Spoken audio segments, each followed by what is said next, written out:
es, déjame que abra, que os vea. A ver, aquí. Que os pueda ver que si no, no sé, aquí lo estoy hablando. Bueno, como decía, hemos empezado con el tema de lo que es la iglesia en el plan bíblico, que, bueno, la podemos haber llamado de otra manera, ¿no? Pero estimamos oportuno hablar de cómo se desarrolla el concepto de iglesia en la escritura, ¿no? ¿Veis la pantalla? No la veis, ¿no? Sí, la veis la pantalla. Pasa que estáis viendo cuál. Decidme si estáis viendo ahí el título del estudio. La iglesia en el plan bíblico. Estudio bíblico online con Vale, la perfecto. de Zoom y tal. Vale, me quedo entonces tranquilo. Gracias, Ismael. Muy bien. Pues en esta sesión, en la segunda, vamos a trabajar sobre una definición. Es decir, la semana pasada estuvimos hablando de varios conceptos, sobre todo de dónde provenía la palabra iglesia, ¿no? De nuestro castellano, que ya vimos que provenía del latín, que esta palabra latina provenía además del griego, lo que significaba, ¿vale? Que significa llamar desde un lugar a otro lugar, ¿eh?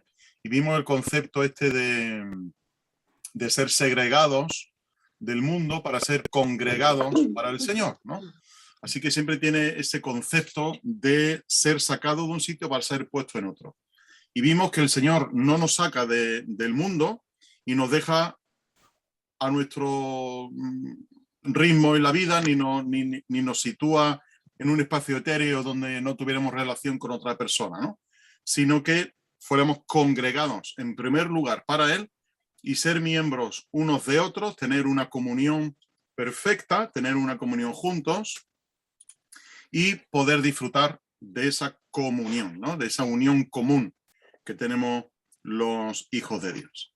Vimos también, haciendo un recorrido a lo largo de la Biblia, sobre todo del Antiguo Testamento y luego para enlazarlo con el Nuevo, vimos que este concepto de iglesia no solamente tenía un uso, digamos, eclesiástico, ¿no? Un uso espiritual, un uso cristiano, sino que tenía un uso profano, es decir, que no era un término que usaban exclusivamente los creyentes, sino que era un término que a nivel profano, a nivel del mundo, se usaba para hablar de una asamblea, para hablar de una convocatoria, ¿no? Y vimos que en el Antiguo Testamento tenía que ver con la palabra cajal, que sí, que los de la Septuaginta, los que tradujeron el Antiguo Testamento del hebreo al griego, lo tradujeron como eclesía, ¿no? Y esta palabra cajal vimos que tenía mucha relación con una palabra que nos puede sonar de un libro de la Biblia del Antiguo Testamento, que es el libro del... os pido que activéis vuestro micro y así nos podemos escuchar. Ahora, si hay jaleillo en la casa, pues no, ¿no? Pero si queréis activar el micro, vamos contestando también, interactuando de alguna manera, ¿no?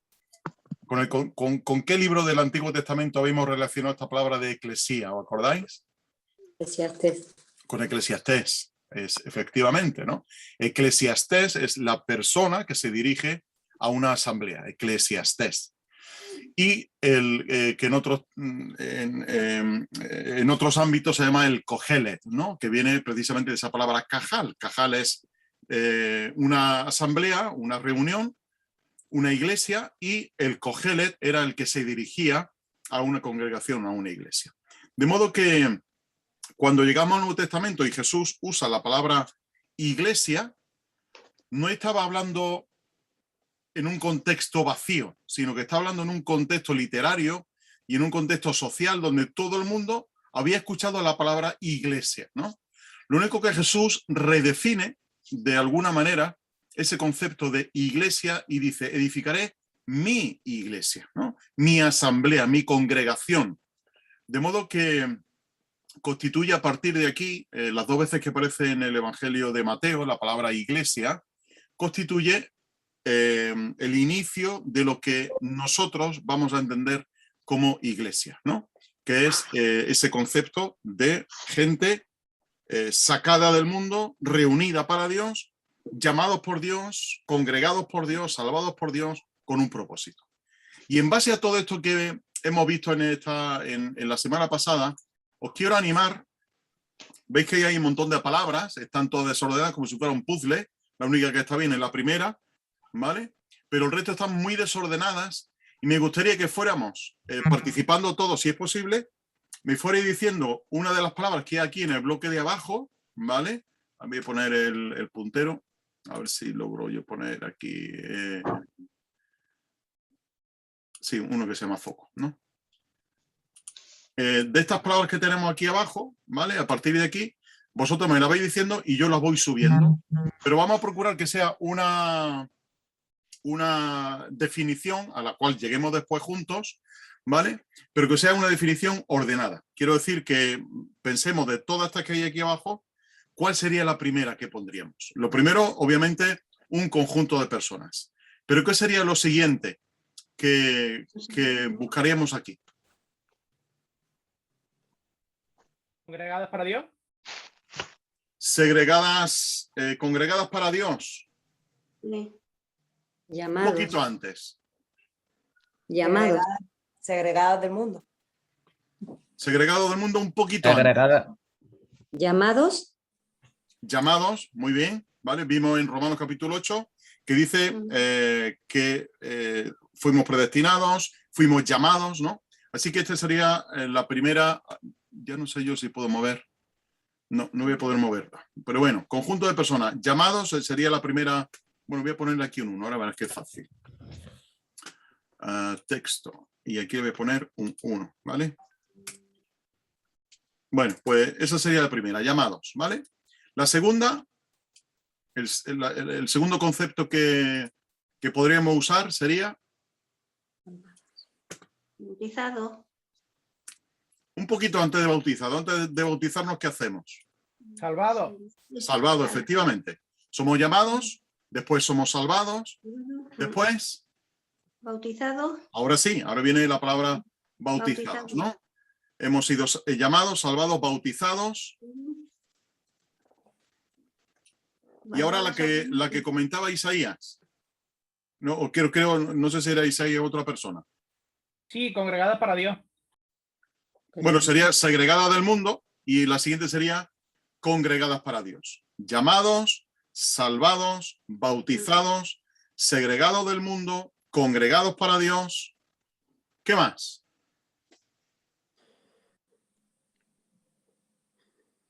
Comprometido también. Comprometidos. Ahora iría la palabra comprometidos. ¿A qué? Porque ese compromiso genera una serie de obligaciones. Comprometido, pues mucho. ¿Comprometido a qué? Fomentar el crecimiento mutuo. A fomentar el crecimiento mutuo. ¿A qué más? Extender el evangelio. Extender el evangelio. Mantener la unidad. Mantener la unidad. Guardar la ordenanza. Guardar las ordenanzas y finalmente... Ser obediente. Bueno, no, pero que vengan aquí. Yo sé que hay muchísimas cosas más. Pero también comprometido a vivir comunitariamente. Eso. Y veíamos en Hechos capítulo 2, sobre todo, qué implicaciones, luego lo veremos más detenidamente, pero veremos qué implicaciones tiene el hecho de vivir comunitariamente. Que no es solamente juntarnos el domingo, que implica mucho más, más que todo eso. Así que, para dar una definición de iglesia sería un conjunto de personas que han sido llamados por el Señor, salvados por Él, si queréis, regenerados por el Espíritu, podríamos añadir aquí, bautizados en el nombre del Padre, del Hijo y del Espíritu Santo, y comprometidos a, y aquí el orden pues puede ser, bueno, y perdón, que han sido segregadas del mundo, congregadas para Dios y comprometidos a guardar la ordenanza, fomentar el crecimiento mutuo, extender el Evangelio y vivir comunitariamente, ¿vale? Sería una definición que podríamos dar completa o más o menos completa, pero al fin y al cabo no deja de ser una definición más de todas que podéis encontrar por ahí. Pero estos son los elementos básicos que debe de tener una definición de lo que es una eclesía, de lo que es una iglesia, ¿no? Así que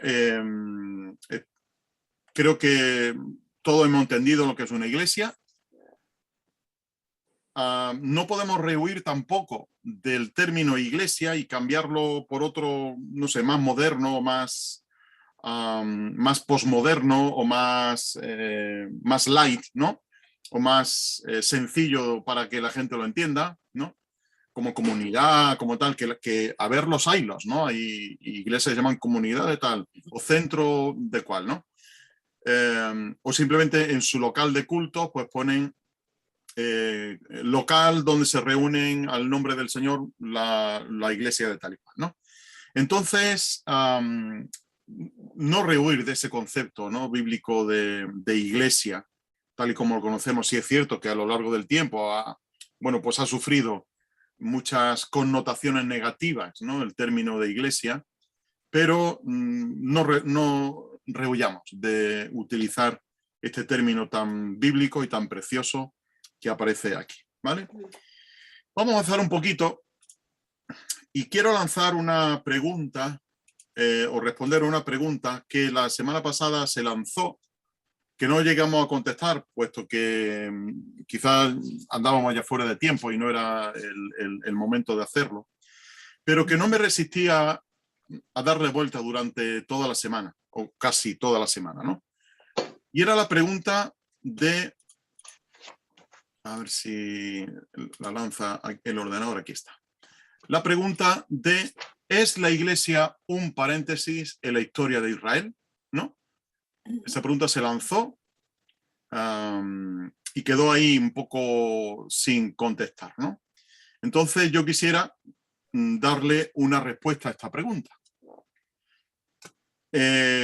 Claro, depende de lo que uno responda a esta pregunta, así te sitúas en una posición teológica, ¿no? Determinada. Pero esa pregunta de si la iglesia es un paréntesis en la historia de Israel, si os dais cuenta, está haciendo énfasis en el pueblo de Israel, no en la iglesia. Es decir, está considerando a la iglesia como un hecho circunstancial que ocurre en el plan de salvación de Dios, y arranca con Israel y de pronto llega un momento en el tiempo en el que la iglesia forma parte de esa historia, ¿no? Y algunos, basándose en Daniel capítulo 9 y hablando de dispensaciones y hablando de tiempo y todas estas cosas, pues dicen que la iglesia es un paréntesis en la historia de Israel. Y yo, dándole vuelta al tema, reformulé la pregunta y pensé, ¿no será la pregunta si Israel es un paréntesis en la historia de la iglesia? Y tú dirás, ¿pero cómo va a ser eso? Si Israel es antes que la iglesia. Esto estaría por discutir, si Israel es antes que la iglesia. Porque ahora, como intentaré demostrar con algunos pasajes bíblicos, la iglesia es el proyecto eterno de Dios. La iglesia estaba en el plan de Dios antes de que Israel fuera llamado por Dios como pueblo. Y esto no podemos olvidarlo. Y ahora, como digo, os daré algunos versículos. Por eso yo reformulaba la pregunta. Luego, si tenéis alguna duda o alguna cosilla que queráis decir, sin entrar en demasiado debate entre dos personas, pero si hay algo que aclarar, pues se aclara, ¿no? Entonces yo reformulaba la pregunta, ¿será acaso Israel un paréntesis en la historia de la iglesia? Y claro, yo no puedo formular una pregunta si no tengo un sustento bíblico, ¿no? No puedo formular una pregunta y responder a esa pregunta si no hay un fundamento sólido, bíblico, que apoye, y bíblico digo, articulado y habiendo sido sometido a un exégesis en condiciones, ¿no? Para llegar a esta conclusión, ¿no? Por lo tanto, tenía que buscar en la escritura pasajes bíblicos que me apuntaran a esta idea. Efesios capítulo 1. Versículos 3 hasta el 14. Es un pasaje largo, pero creo que merece la pena que lo leamos, ¿vale? Yo lo voy a leer aunque vosotros tengáis ahí la 60, otros tendrán la América, otros tendrán otra versión, yo lo voy a leer en la textual, porque me parece, bueno, el capítulo 1 es un pasaje complejo a nivel gramatical, tal y como lo escribe Pablo, porque empieza su argumentación y no acaba hasta casi llegar al capítulo 2. Entonces, un pasaje gramaticalmente complejo, ¿no? Y sintácticamente además complejo. Y Pablo dice lo siguiente, fijaos. Bendito el Dios y Padre de nuestro Señor Jesucristo, quien nos bendijo en los celestiales. La palabra lugares no aparece en los mejores manuscritos, ¿vale? Y eso tiene sus implicaciones, que luego en otro momento los comentaremos, ¿no? Quien nos bendijo en los celestiales con toda bendición espiritual en Cristo. Según nos escogió en él antes de la fundación del mundo. Esto es clave, porque si tuviéramos que hacer una línea del tiempo, en el extremo izquierdo, tendríamos que marcar ahí lo que sería la eternidad. Y ahí tendríamos que situar a la Iglesia. La Iglesia, con los creyentes que han sido escogidos antes de la fundación del mundo, para ser santos y sin mancha delante de él en amor, cuando nos predestinó para adopción para sí mismos por medio de Jesucristo, según la complacencia de su voluntad, para alabanza de la gloria de su gracia que nos concedió gratuitamente en el amado. En él tenemos la redención por su sangre, la liberación de los delitos, conforme a la riqueza de su gracia, que hizo sobreabundar para con nosotros en toda sabiduría e inteligencia, dándonos a conocer el misterio de su voluntad, según su complacencia, ya lo ha dicho 2 veces en un fragmento cortito, que se propuso en sí mismo, hasta la culminación de una dispensación de los tiempos señalados. Aquí aparece la palabra dispensación y ya en otro estudio futuro hablaremos de esto. La culminación de una dispensación de los tiempos señalados para volver a unir todas las cosas en Cristo, las que están en los cielos y las que están en la tierra, en Él. En Él también fuimos escogidos como su heredad. ¿Os suena esto al pueblo de Israel también? Que el pueblo de Israel era la heredad de Dios. Y dice Pablo, en Él también fuimos escogidos como su heredad, lo que Él recibió, habiendo sido predestinados conforme al propósito del que está energizando todas las cosas según el designio de su voluntad, a fin de ser para alabanza de su gloria, nosotros los que primero hemos esperado en Cristo. En él también vosotros, habiendo oído la palabra de la verdad, el evangelio de vuestra salvación, y habiendo creído en él, fuisteis sellados con el Espíritu Santo de la promesa, el cual es arras de nuestra herencia hasta la redención de la posesión para alabanza de su gloria. Y luego en el capítulo 2 y solamente en el versículo 7, dice Pablo, para mostrar en los siglos venideros la inmensurable riqueza de su gracia en su bondad para con nosotros en Cristo Jesús. Es decir, Mariano, ¿no? Pepe y Elena, tenéis puesto el micro. Si queréis ponerlo en silencio. ¿Cómo es? Así, ¿no? Gracias. Que podéis después participar, obviamente, pero veía que no era ahora mismo el caso, ¿no? De modo que Efesios capítulo 1 nos sitúa en el pensamiento de Dios, en el plan salvífico de Dios, y nos dice que la Iglesia, los creyentes que conforman la Iglesia, han sido escogidos antes de la fundación del mundo. Por lo tanto, en base a este pasaje y en base al pasaje los pasajes que vamos a ver ahora en 1 de Pedro también, acompañarme y alguien que lo lea, 1 de Pedro capítulo 1, versículos 10 al 12, alguien que active su micro y lo lea, por favor. 1 de Pedro capítulo 1, versículos 10 al 12.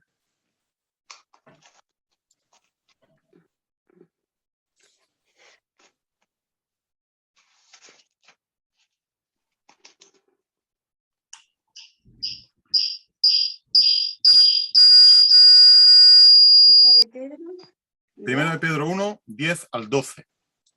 Ah, del 10. Los profetas que anunciaron la gracia reservada para vosotros estuvieron cuidadosamente esta salvación. Querían descubrir a qué tiempo y a qué circunstancias se refería el Espíritu de Cristo que estaba en ellos, cuando testificó de antemano acerca de los sufrimientos de Cristo y de la gloria que vendría después de estos. El 12 también cita, por favor. A ellos se les reveló que no se estaban anunciando los, dame un reglo, anunciando los que os predicaron el Evangelio por medio del Espíritu Santo enviado del cielo. Aún los mismos ángeles anhelan contemplar estas cosas. Fijaos que el argumento de Pedro es: los profetas que Dios mandó a Israel estaban hablando de Cristo, estaban hablando de la gracia reservada para vosotros, para la iglesia, y estos querían saber qué tiempo indicaba el Espíritu de Cristo que estaba en ellos. Es decir, a quién se estaba refiriendo todo aquello. Sabían que era de alguien superior, sabían que era de Cristo, pero querían entender un poquito más. Pero no podían. No podían. Y ahora veremos en Hebreos capítulo 11 qué implicaciones tiene eso. De modo que, como era algo que dice aquí Pedro, que fue revelado que no para sí mismos, para los propios profetas, sino para vosotros, para la iglesia. Es decir, que en la mente de Dios la iglesia tiene un lugar, sí, hablando en términos humanos, ¿no? Tiene un lugar privilegiado igual que lo tiene Israel, ¿no? Pero la cuestión es, ¿no será Israel un paréntesis en la historia de la iglesia? ¿No será que Dios ha ido preparando el camino, tal y como acabamos de ver aquí, hablando al pueblo de Israel acerca de lo que iba a ser el fin de todo, que es Cristo? Y como hemos visto en Efesios, reunir todas las cosas en Cristo, ¿no? Y fijaos en Gálatas capítulo 3. Estos son pasajes sumamente importantes. Yo sé que quizá, como decía al principio, pues esto delate, entre comillas, ¿no? La posición teológica que una persona pueda tener, ¿no? Pero os vuelvo a insistir, y yo no me canso nunca de decirlo, Hechos capítulo 17, tenemos que investigar si en la Escritura estas cosas son así, ¿no? Y no creerme a mí por todo lo que yo os pueda decir, que obviamente confiáis en la palabra que yo estoy transmitiendo, pero que después vosotros indaguéis con la Escritura en la mano y digáis, pues mira, este hombre llevaba razón, o no la llevaba, ¿no? Pero siempre con la Escritura en la mano. Fijaos Gálatas capítulo 3, versículo 7. Sabed, por tanto, que los de fe, estos son hijos de Abraham. Y la Escritura, previendo que Dios declara justos a los gentiles por fe, anunció de antemano la buena noticia a Abraham. Es decir, ¿hacia dónde apuntaba todo? Pues apuntaba todo a declarar justos a los gentiles por fe. Pero había un camino previo que recorrer, y ese camino previo que recorrer era anunciar a Abraham la buena noticia. ¿En qué consistía esa buena noticia? En ti serán benditas todas las naciones, de manera que los de la fe son bendecidos con el creyente Abraham.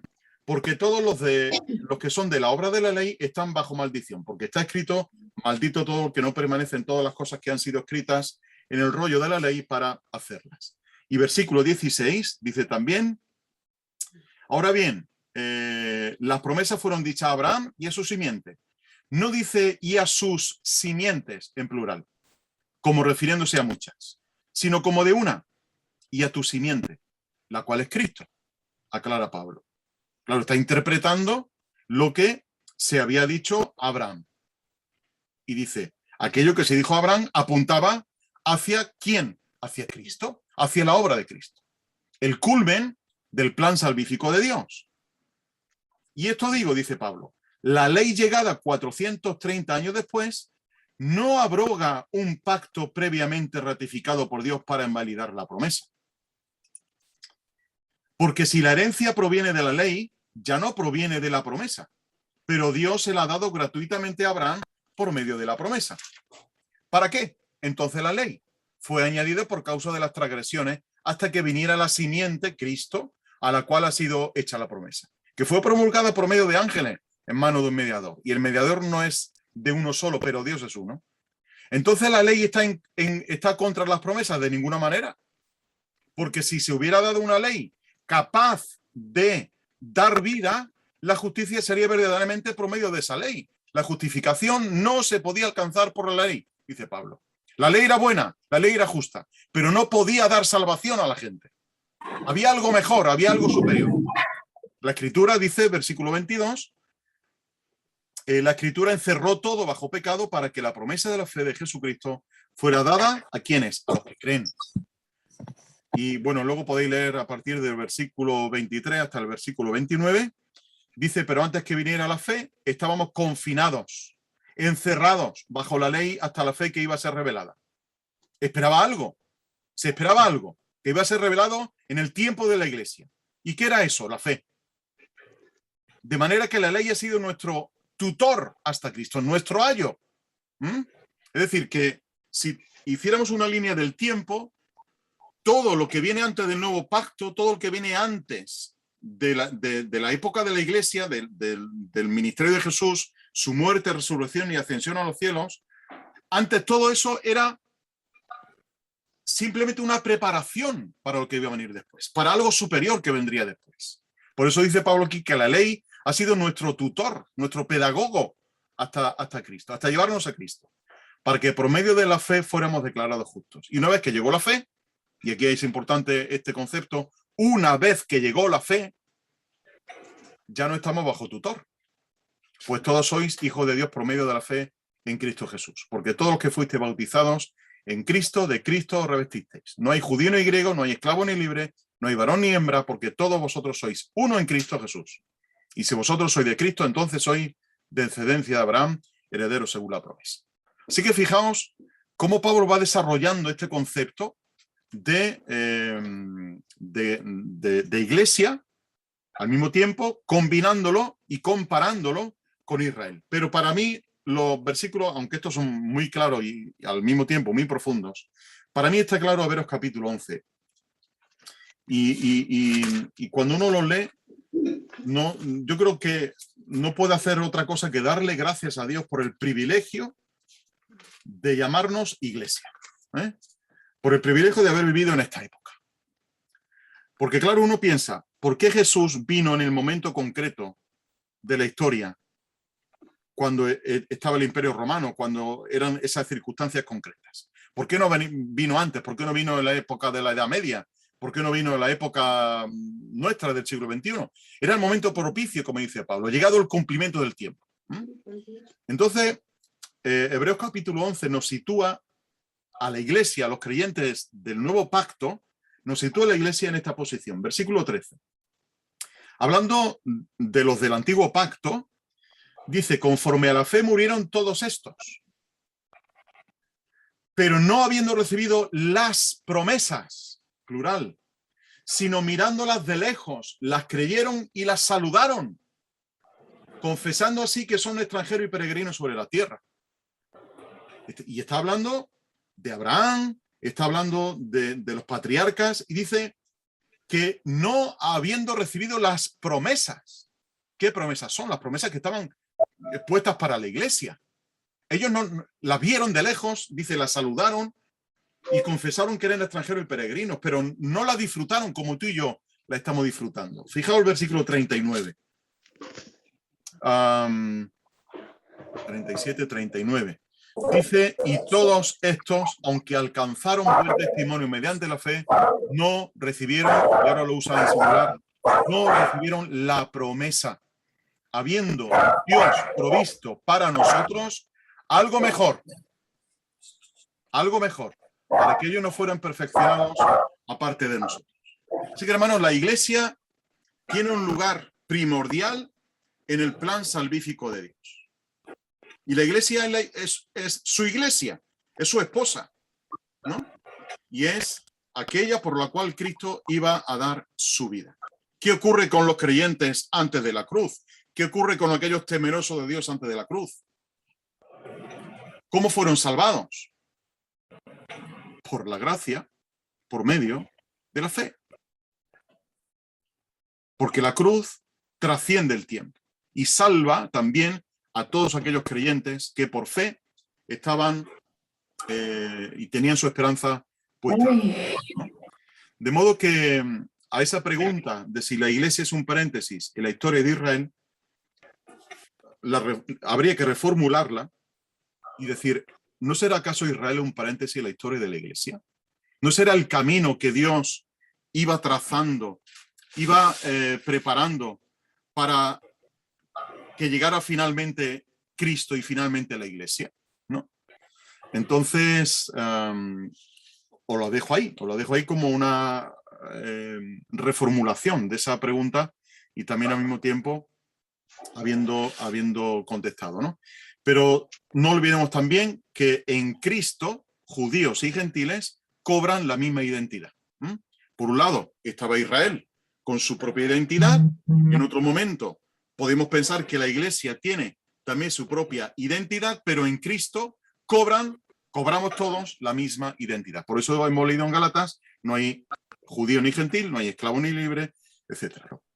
De modo que tenemos esa nueva identidad con el gran privilegio que tenemos los creyentes de haber recibido algo mejor que el pueblo de Israel, pero sin despreciar en ningún momento el plan de Dios que también tiene para Israel. ¿Por qué? Porque Dios tiene un plan para el Israel nacional, le tiene un futuro preparado, Romanos capítulo 11, le tiene un futuro preparado que será el de readmisión.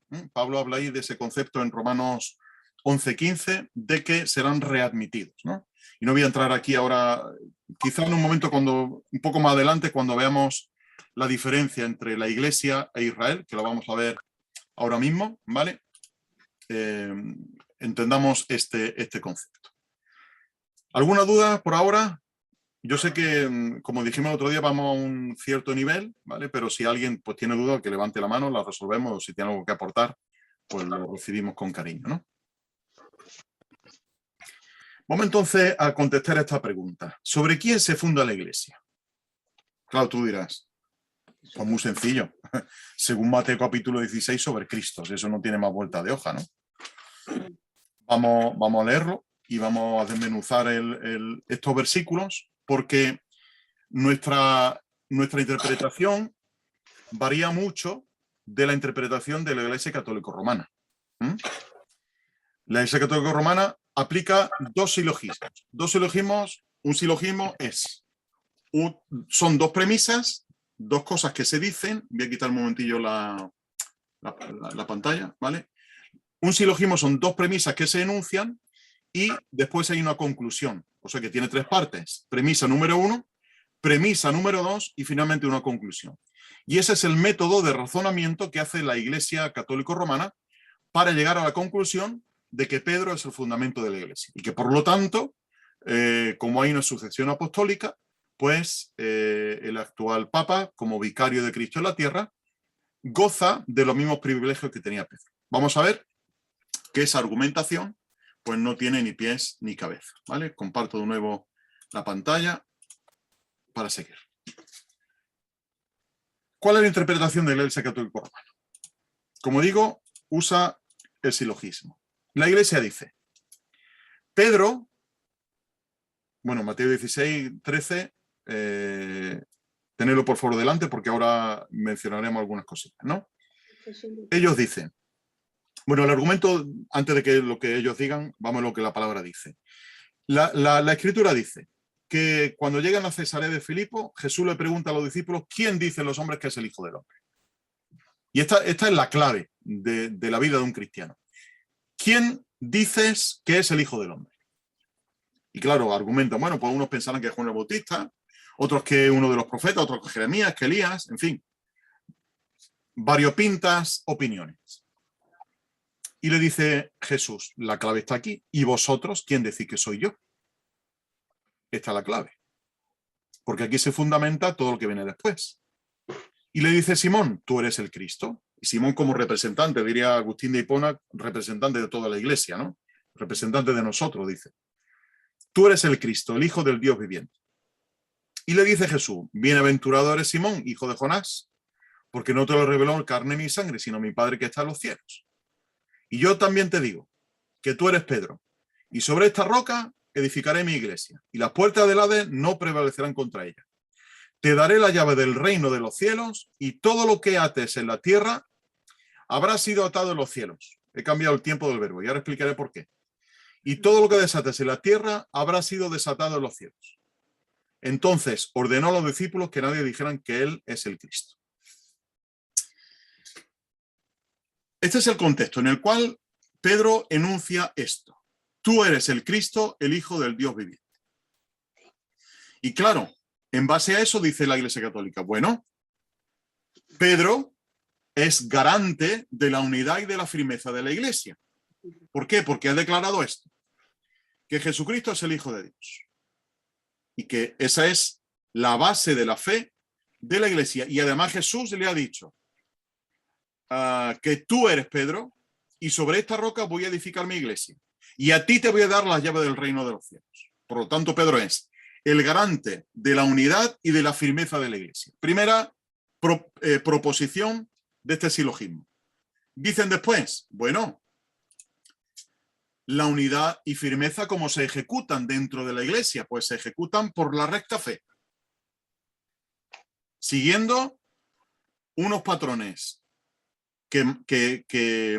dogmáticos que se establecen en la fe, y así se consigue la unidad de toda la iglesia y que además la iglesia se mantenga fiel. Por lo tanto, si Pedro es garante de esa unidad y esa unidad se ejecuta por la recta fe, la conclusión ¿cuál será? Pedro es infalible en la promulgación de la fe. Todo lo que diga Pedro es un dogma y nadie lo puede cuestionar. Primer silogismo que ellos hacen. ¿Veis qué sencillo es, no? Bueno, sencillo, lo he puesto sencillo, pero para ellos esto digo que es cosa dogmática, ¿no? No se puede cuestionar. Y el que lo cuestione, pues está condenado a la eterna perdición, ¿no? Pedro garantiza la unidad y la firmeza. Como esa unidad y firmeza se ejecutan por la fe, Pedro es infalible a la hora de promulgarlos. Pero van más allá. Y llegan a otro silogismo, cuya primera premisa es: la iglesia, dice aquí Jesús, que las puertas del Hades no prevalecerán contra ella. La iglesia vivirá hasta el fin de los siglos, ¿no? Y hasta aquí, con ello estamos de acuerdo, en esta premisa. Pero dicen ellos, como la iglesia debe de mantenerse hasta el fin de los siglos, tiene que existir una sucesión apostólica desde Pedro, porque alguien tiene que sostener la iglesia, alguien tiene que sostener la fe de la iglesia, los dogmas de la iglesia. Por lo tanto, tiene que haber una sucesión apostólica, que viene, ya sabéis, por medio de los papas y todas estas cosas, ¿no? Como vicario de Cristo en la tierra, representante de Cristo en la tierra. ¿Cuál es su argumento? Si Pedro es infalible, los papas son infalibles, porque han recibido de Pedro esa infalibilidad, es decir, no pueden errar, no pueden inducir al error. Por lo tanto, lo que diga el papa, y nunca mejor dicho, va a misa, ¿no? No se puede cuestionar. No se puede cuestionar. Y el que lo cuestione, pues condenado a eterna perdición. Ese es su argumento, ¿no? Y así es como ellos razonan su fe, la fe de la Iglesia Católica Romana.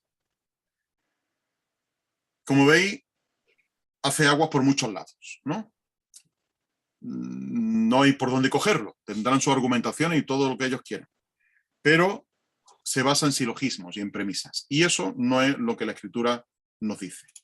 La Escritura, esto es el pasaje de Mateo 16-18, ¿vale?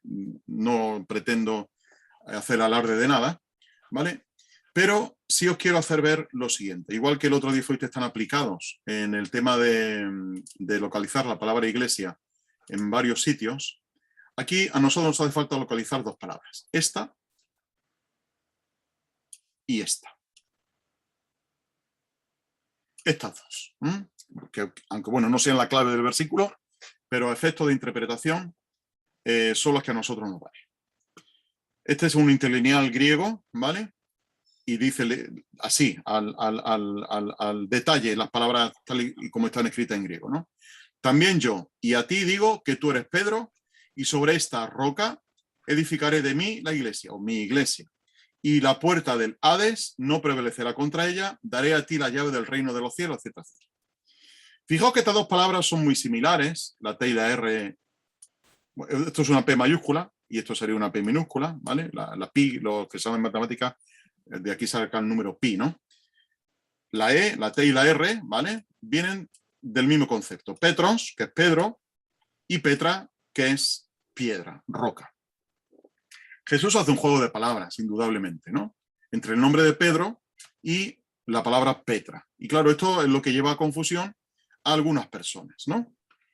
Entonces, vamos a hacer nosotros una interpretación gramático-histórico-literaria de este pasaje para llegar a las conclusiones a las cuales hay que llegar en base a lo que aquí dice, ¿no? En base a tal y como lo escribió Pedro. El contexto ya lo hemos visto en los versículos 13 al 15. Esa declaración que hace Pedro, que luego en Juan 20:31, cuando Jesús se aparece a los discípulos y Tomás dice, ¿os acordáis cuando Tomás mete los dedos en la llaga del Señor Jesús? ¿Cuáles fueron sus palabras? Eva está diciendo que sí con la cabeza. ¿Cuáles son, Eva? Si no viera, no quisiera. No.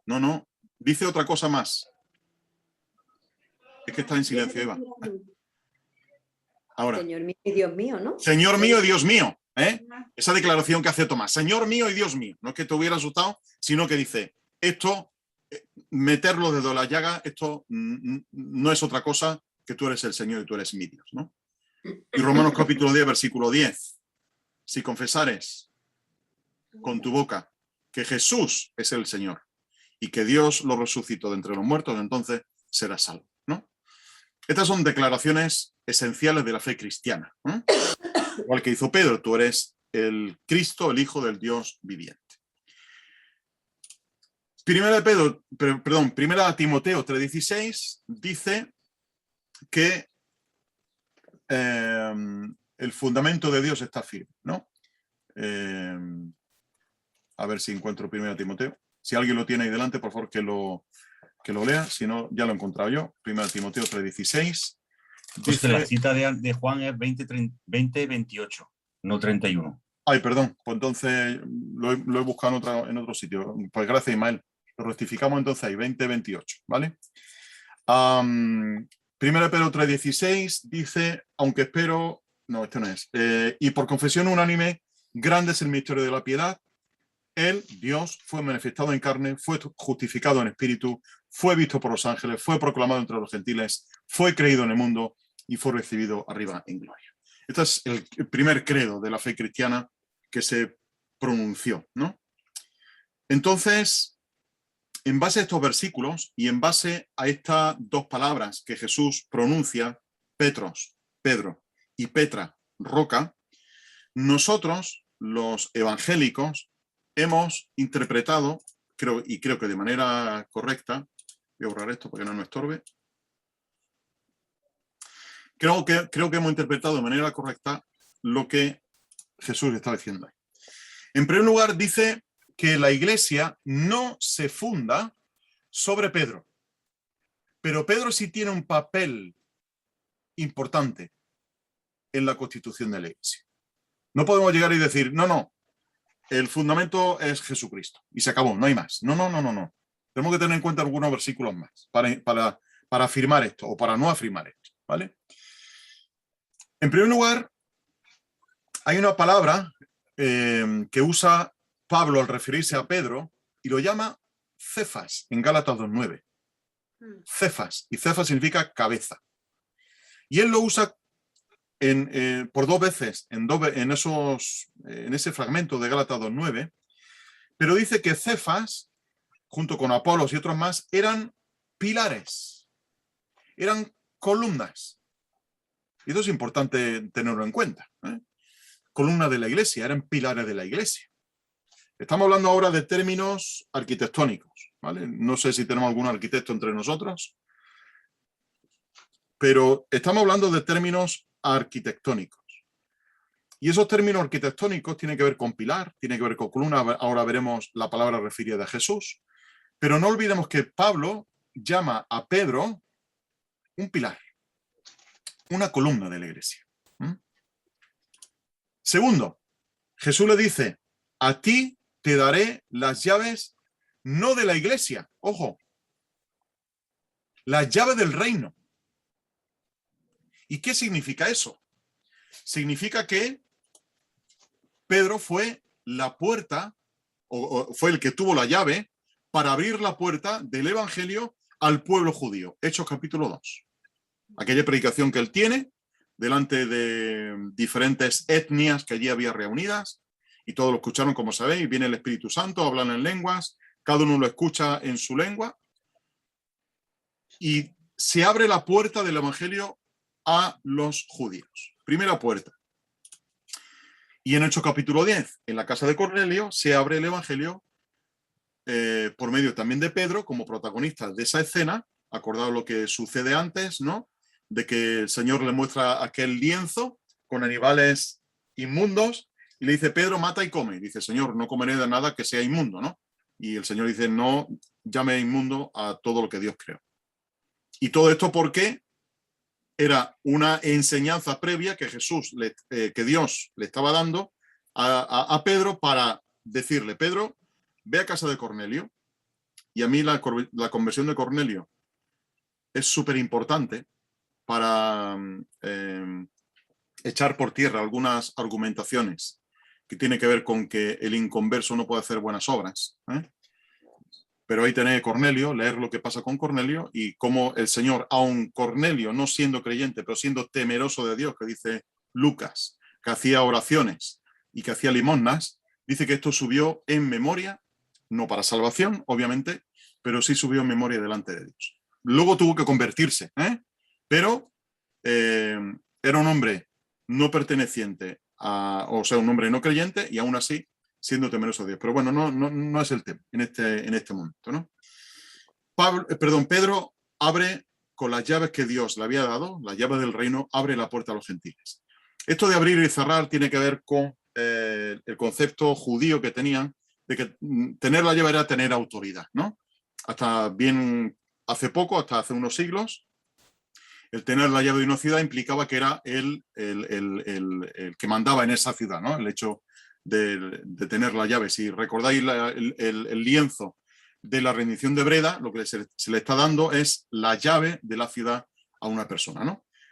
Para abrir la puerta, para tener acceso. Y Pedro tiene esa función, tiene ese papel importante en la conformación de la iglesia.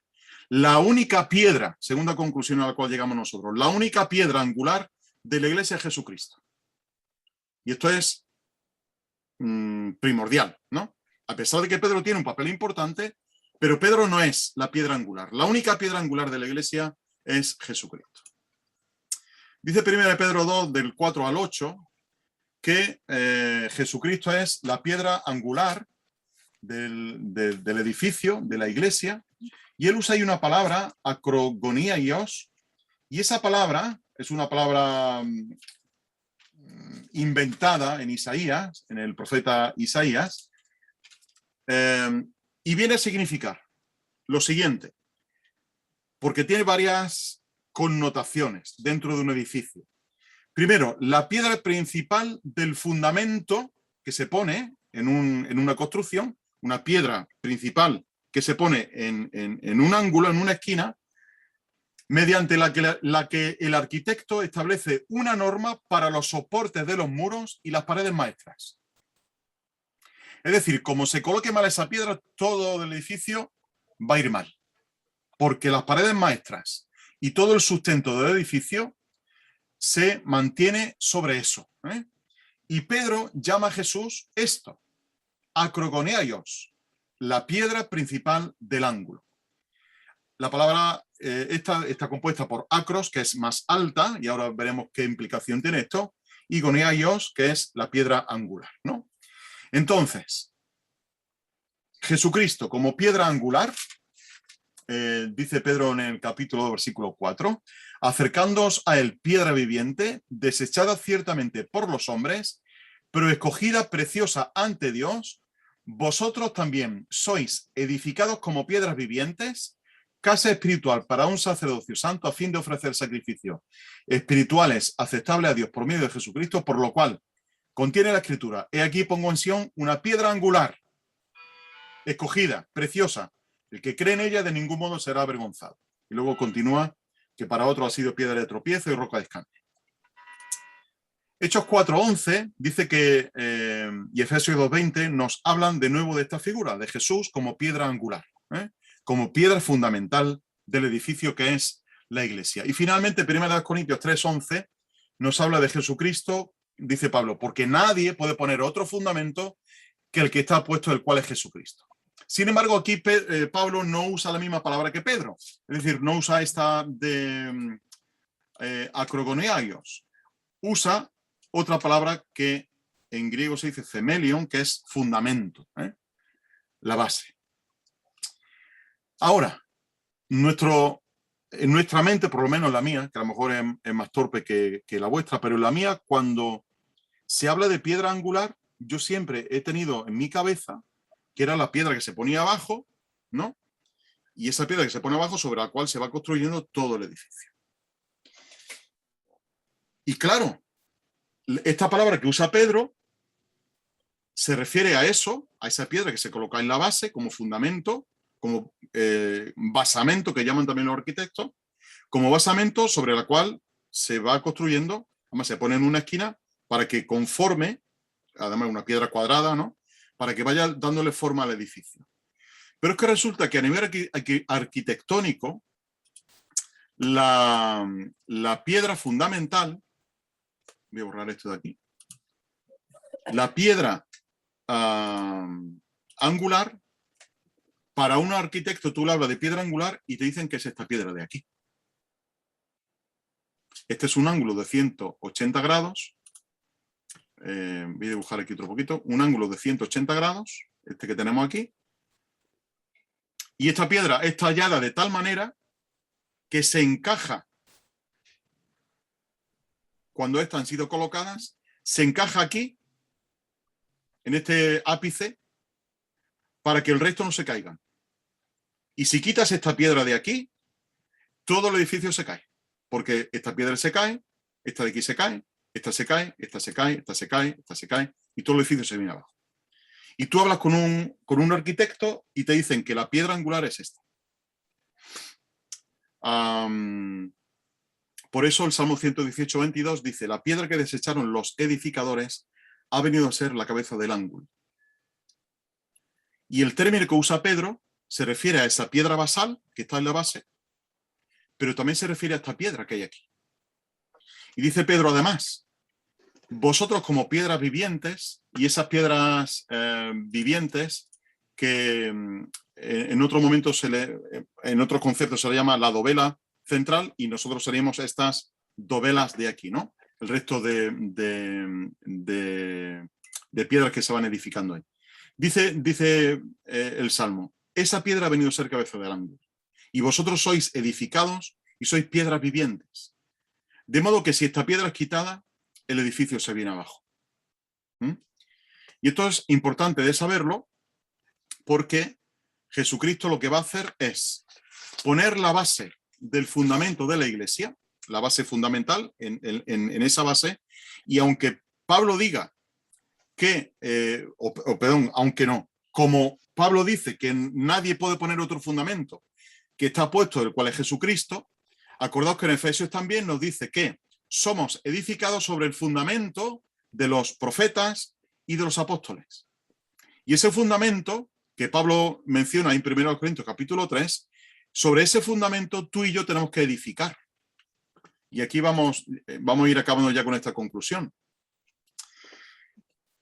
La conclusión principal sería: la iglesia como tal se fundamenta en Cristo, tiene como base de soporte, de sustento, de guía para el resto de paredes y de corona. Por eso aquí este concepto de iglesia, de piedra angular, ¿vale?, que corona el edificio, se corona con Jesucristo. De modo que la iglesia, hermanos, tiene su sentido en Cristo. La iglesia cobra todo su sentido en Cristo. Y este término es súper importante en la epístola de Pablo, porque se sostiene, se sustenta, tiene su fundamento en Cristo, y ese fundamento que fue otorgado a los apóstoles y profetas, no por quienes eran, sino por el ministerio que Dios les había encomendado a ellos. Por eso Pablo dice que el fundamento es Cristo y nosotros edificamos sobre eso. Ese edificio, dice Pablo, está todavía construyéndose. Efesios 2:21 dice lo siguiente: en él cada edificio está siendo estructurado y crece hasta ser un santuario santo en el Señor. Y luego, más adelante, en el capítulo 5, dice que está preparando a la iglesia para que sea sin mancha y sin arruga y se presente delante de él, ¿no? De modo que ese edificio que es la iglesia, Jesús dijo, edificaré mi iglesia, se sigue construyendo. Se siguen añadiendo creyentes a esa iglesia. Se van sumando piedras, y piedras vivientes, y otra piedra, y otra piedra, y otra piedra. Y tú y yo, como hemos visto en 1 Pedro 2:5, somos piedra viviente de ese edificio. Somos estas dovelas que hay aquí, al lado, ¿no? Estas que se van añadiendo al lado de la piedra angular. Y cada uno, al ser una piedra viviente, tiene la función de edificar al otro, de darle soporte al otro. ¿Os dais cuenta de la importancia de la comunión en la iglesia? De que yo tengo que darle soporte a mi hermano y tú tienes que darme soporte a mí. Y que los dos juntos, o todos juntos, estamos fundamentados sobre la persona del Señor Jesús, sobre la fe y sobre el evangelio que anunciaron los profetas y que anunciaron los apóstoles.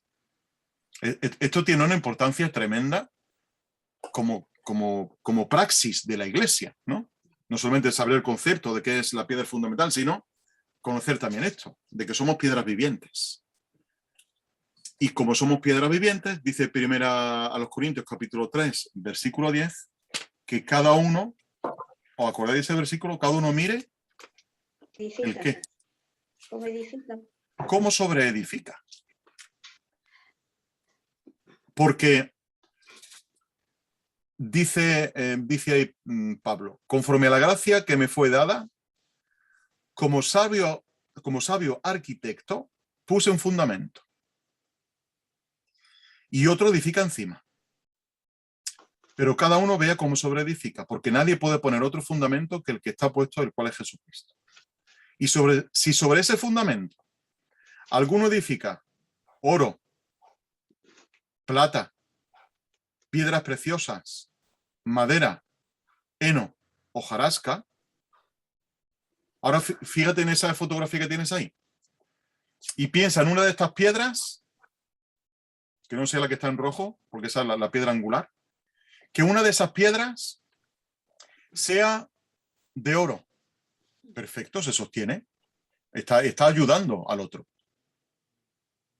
Que sea de plata. Perfecto, se puede sostener igualmente.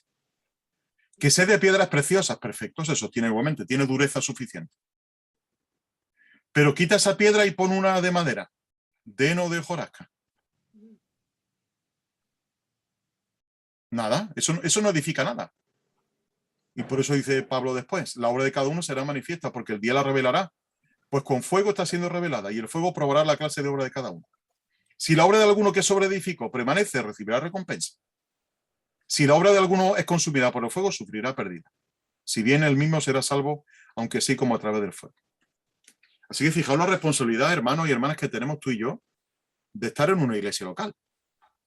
La importancia que tiene eso, de sobreedificar a mi hermano y a mi hermana, y de no ser una piedra de tropiezo a mi hermano o a mi hermana, ¿no? Y la responsabilidad que tenemos de cómo sobreedificamos, sobre el fundamento que es Cristo. Así que Cristo es la piedra fundamental de la iglesia, es sobre lo cual se construye todo el edificio, pero al mismo tiempo guía cómo se va construyendo las paredes de la iglesia, los muros de carga, las paredes maestras, y al mismo tiempo corona. Tiene las tres funciones: de base fundamental, de construcción derecha, porque si la pared maestra está torcida, pues todo va a estar torcido. Pero al ser una pared derecha, el edificio va creciendo, va creciendo, va creciendo, y finalmente ese edificio es coronado con esa piedra angular de Jesucristo. ¿Qué concepto tan precioso el que se desarrolla la escritura. A mí, la verdad, cuando lo estaba estudiando, me resultaba súper interesante, ¿no? Espero que también para vosotros lo sea, pero no súper interesante, sino al mismo tiempo súper responsable, porque esto nos compromete como iglesia, ¿eh? Nos compromete como piedras vivientes, que dice Pedro. Así que os dejo ese reto también para vosotros, ¿eh? Igual que lo ha sido para mí. Este es el tema de hoy, el tema del fundamento de la iglesia, ¿vale? Si tenéis alguna pregunta o algo no ha quedado claro, algún versículo que tú digas, pues ese versículo no me parece todo lo bien explicado que debería ser, pues a vuestra disposición, ¿vale? O una aportación que queréis hacer, obviamente, también.